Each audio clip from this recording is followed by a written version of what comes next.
আজিৰ এই সুন্দৰ অনুষ্ঠানত আমাৰ মাজত উপস্থিত থকা অসম চৰকাৰৰ সন্মানীয় মন্ত্ৰী আৰু গোলাঘাট সমষ্টিৰ সন্মানীয় বিধায়িকা অজন্তা নেওগ ডাঙৰীয়ানী, সন্মানীয় মন্ত্ৰী অতুল বৰা ডাঙৰীয়া, জয়ন্ত মল্ল বৰুৱা ডাঙৰীয়া, ৰূপেশ গোৱালা ডাঙৰীয়া, সাংসদ কামাখ্যা প্ৰসাদ তাছা ডাঙৰীয়া, সন্মানীয় বিধায়ক বিশ্বজিৎ ফুকন ডাঙৰীয়া, মৃণাল শইকীয়া ডাঙৰীয়া, ভৱেন্দ্ৰনাথ ভৰালী ডাঙৰীয়া, আমাৰ মাজত উপস্থিত জিলা আয়ুক্ত পুলক মহন্ত ডাঙৰীয়া, সতী সাধনী ৰাজ্যিক বিশ্ববিদ্যালয়ৰ উপাচাৰ্য প্ৰফেচৰ গাণ্ডু সিংগায়া ডাঙৰীয়া, NRLৰ chief general manager Shobhan Konwar ডাঙৰীয়া, গোলাঘাট জিলা ভাৰতীয় জনতা পাৰ্টিৰ সভাপতি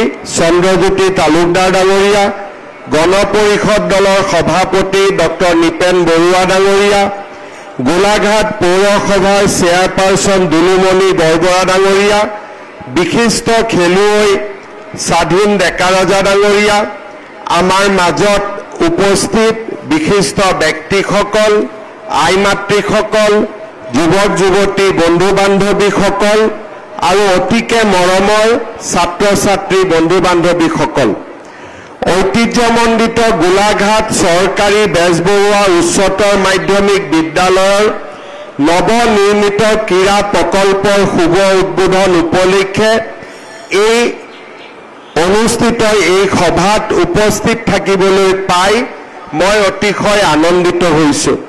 আজিৰ বিশেষ দিনটোত মই এই বিদ্যালয়ৰ প্ৰতিগৰাকী শিক্ষাৰ্থীৰ লগতে শিক্ষক শিক্ষয়িত্ৰীসকলক আন্তৰিক অভিনন্দন জ্ঞাপন কৰিছোঁ।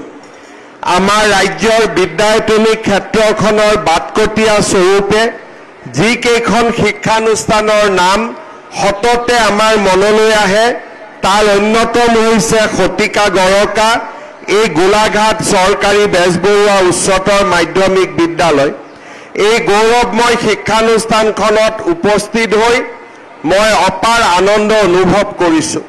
1886 চনত নিৰ্মিত এই বিদ্যালয়খনৰ হেৰিটেজ বিল্ডিংটোৱে এই শিক্ষানুষ্ঠানখনে ৰাজ্যৰ শৈক্ষিক উৎকৰ্ষতাৰ দিশত কেনেধৰণৰ মচিব নোৱাৰা ছাপ পেলাইছে তাৰ স্বাক্ষৰ বহন কৰি আহিছে।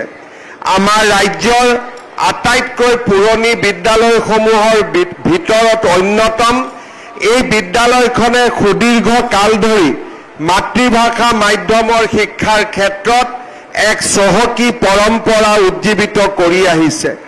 মাত্ৰ 13 গৰাকী ছাত্ৰ ছাত্ৰীৰে আৰম্ভ হোৱা গোলাঘাট চৰকাৰী বেজবৰুৱা উচ্চতৰ মাধ্যমিক বিদ্যালয়ে নিজস্ব স্বকীয়তাৰে কালৰ প্ৰতিটো প্ৰত্যাহ্বানৰ যথাযথ সন্মুখীন হৈ বিদ্যায়তনিক ক্ষেত্ৰত এক ইতিবাচক পৰিৱেশৰ সূচনা কৰি এখন জাকত জিলিকা বিদ্যালয় ৰূপত সমাজত জ্ঞান আৰু প্ৰজ্ঞাৰ ঢল বোৱাবলৈ সক্ষম হৈছে। এই বিদ্যালয়খনে চহৰৰ শিক্ষাৰ্থীসকলৰ লগতে ইয়াৰ দাঁতিকাষৰীয়া অঞ্চলসমূহৰ শিক্ষাৰ্থীসকলৰ ক্ষেত্ৰতো প্ৰতিষ্ঠা কালৰে পৰা এক অগ্ৰণী ভূমিকা গ্ৰহণ কৰি সমগ্ৰ অঞ্চলটোৰ ঐতিহ্যত এক নতুন আয়তন যোগ দিবলৈ সক্ষম হৈছে। 19 শতিকাৰ শেষৰ ভাগত 1885 চনত দেৱীচৰণ বৰুৱা, গুৰুপ্ৰসাদ বৰুৱা আৰু শ্ৰীনাথ বেজবৰুৱাৰ প্ৰচেষ্টাত ইংৰাজী শিক্ষাৰ বিস্তাৰৰ উদ্দেশ্যে এই বিদ্যালয় আৰম্ভ হৈছিল। 1900 চনত প্ৰাইভেট হাইস্কুল হিচাপে এই বিদ্যালয়খনে কলিকতা বিশ্ববিদ্যালয়ৰ স্বীকৃতি লাভ কৰে। 1911 চনৰ 21 নৱেম্বৰত বিদ্যালয় চৰকাৰীকৰণ হোৱাৰ লগতে গোলাঘাট গভৰ্ণমেণ্ট বেজবৰুৱা হাইস্কুল হিচাপে সুকীয়া পৰিচয়েৰে জিলিকি উঠে। দেৱীচৰণ বৰুৱাৰ পৰা আৰম্ভ কৰি বহুজন গুণী জ্ঞানী অধ্যক্ষই নিজৰ কৰ্ম তৎপৰতা আৰু আদৰ্শৰে এই বিদ্যালয়খনৰ গৌৰৱ বৃদ্ধিত বৰঙণি যোগাই আহিছে। প্ৰতিষ্ঠা কালৰে পৰা বিদ্যালয়খনে শিক্ষাৰ এক সুস্থ পৰিৱেশ গঢ়াৰ যোগেৰে ৰাজ্যৰ শিক্ষাৰ ক্ষেত্ৰখনক গুৰুত্বপূৰ্ণ অৱদান আগবঢ়াই আহিছে। আজিৰ এই শুভ দিনটোত মই শিক্ষা অনুৰাগী দেৱীচৰণ বৰুৱা, গুৰুপ্ৰসাদ বৰুৱা, শ্ৰীনাথ বেজবৰুৱা, গোবিন্দ চন্দ্ৰ বেজবৰুৱা, দীননাথ বেজবৰুৱা প্ৰমুখ্যে এই বিদ্যালয়খনৰ প্ৰতিষ্ঠা কালৰ সৈতে জড়িত প্ৰতিগৰাকী স্বনামধন্য ব্যক্তিলৈ আন্তৰিক শ্ৰদ্ধা নিবেদন কৰিছোঁ। এই বিদ্যালয়খনত অধ্যয়ন কৰি ইয়াত লাভ কৰা জ্ঞান আৰু প্ৰজ্ঞাৰে সমৃদ্ধি হৈ বহু প্ৰাক্তন শিক্ষাৰ্থীয়ে দেশে বিদেশে অসমৰ নাম উজ্জ্বল কৰিছে। শ্বহীদ কুশল কোঁৱৰ অসমৰ জাতীয় জীৱনৰ পাত স্মৰণীয়। সংসদ বেদব্ৰত বৰুৱা, গুৱাহাটী IITৰ প্ৰাক্তন সঞ্চালক অধ্যাপক ধীৰেন্দ্ৰনাথ বুঢ়াগোহাঁই, চন্দ্ৰযানৰ অন্যতম মুখ্য বিজ্ঞানী ডক্টৰ দীপক কুমাৰ দাস, ভাটনাগৰ বঁটাপ্ৰাপ্ত বিজ্ঞানী ডক্টৰ প্ৰশান্ত গোস্বামী, ৰেংলাৰ অনুপম শইকীয়া, ৰিজাৰ্ভ বেংকত কৰ্মৰত গৌতম বৰা, গুৱাহাটী বিশ্ববিদ্যালয়ৰ উপাচাৰ্য দেৱপ্ৰসাদ বৰুৱা, অসমৰ চিনেমা জগতৰ অপ্ৰমাদী পৰিচালক মুনীন বৰুৱাকে ধৰি অনেক প্ৰতিভাৰ সৃষ্টিত এই বিদ্যালয়খনে অপৰিসীম অৱদান আগবঢ়াই অসম মাতৃক গৌৰৱান্বিত কৰিছে। মই অত্যন্ত আনন্দিত যে এই বিদ্যালয়খনৰ গৌৰৱময় পৰম্পৰাক পুনৰ উজ্জীৱিত কৰিবলৈ মন্ত্ৰী অজন্তা নেওগ ডাঙৰীয়ানী আৰু এই বিদ্যালয়খনৰ পৰিচালনা সমিতিয়ে বিভিন্ন আঁচনি হাতত লৈছে। মাননীয় মন্ত্ৰী অজন্তা নেওগ ডাঙৰীয়ানীয়ে দূৰদৰ্শী নেতৃত্বৰে 12 বিঘা ভূমিত থকা জৰাজীৰ্ণ ছাত্ৰাবাসৰ পৰিৱৰ্তে এই ঠাইডোখৰত এক ক্ৰীড়াৰ প্ৰাংগণ কৰি নিৰ্মাণ কৰি উলিয়াইছে। নুমলীগড় শোধানাগাৰ কৰ্তৃপক্ষই CSRৰ উদ্যোগত এই প্ৰকল্পৰ বাবে 3,50 লাখ টকা আগবঢ়াইছে। মই নুমলীগড় শোধানাগাৰ কৰ্তৃপক্ষক ধন্যবাদ জ্ঞাপন কৰিছোঁ। এই প্ৰকল্পৰ লগত সংগতি ৰাখি অসমত যি ক্ৰীড়াৰ সংগ্ৰহালয় এটা নিৰ্মাণ কৰা হৈছে, ই সঁচাকৈয়ে এক নতুন চিন্তা আৰু মই অত্যন্ত আনন্দিত যে অসমৰ প্ৰায় প্ৰতিগৰাকী বিশিষ্ট খেলুৱৈয়ে নিজৰ মেডেল, নিজৰ জাৰ্চি আৰু খেলৰ সামগ্ৰী এই সংগ্ৰহালয়ত অৰিহণা হিচাপে আগবঢ়াই আমাৰ এই সংগ্ৰহালয়টোক এক নতুন মাত্ৰা প্ৰদান কৰিছে। অসমৰ ট্ৰেডিশ্যনেল গেমসমূহকো যি ধৰণে এটা সংৰক্ষণৰ প্ৰচেষ্টা কৰা হৈছে, ই সঁচাকৈয়ে এটা আমাৰ বাবে আনন্দৰ বিষয়। মই নিশ্চিত যে এই সংগ্ৰহালয়টো কেইদিনমানৰ ভিতৰতেই সকলোৰে বাবে এক আকৰ্ষণৰ কেন্দ্ৰবিন্দু হৈ পৰিব। মই অত্যন্ত আনন্দিত যে গোলাঘাট চৰকাৰী বেজবৰুৱা উচ্চতৰ মাধ্যমিক বিদ্যালয়ৰ নতুন ভৱনৰ নিৰ্মাণৰ কামো পূৰ্ণ গতিত আগবাঢ়িছে।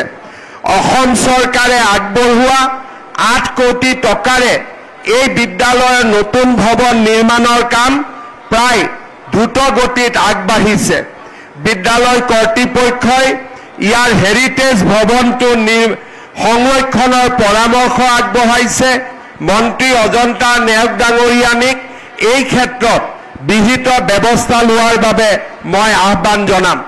আজি আমাৰ গোলাঘাট জিলা সকলো ক্ষেত্ৰতে আগবাঢ়িছে।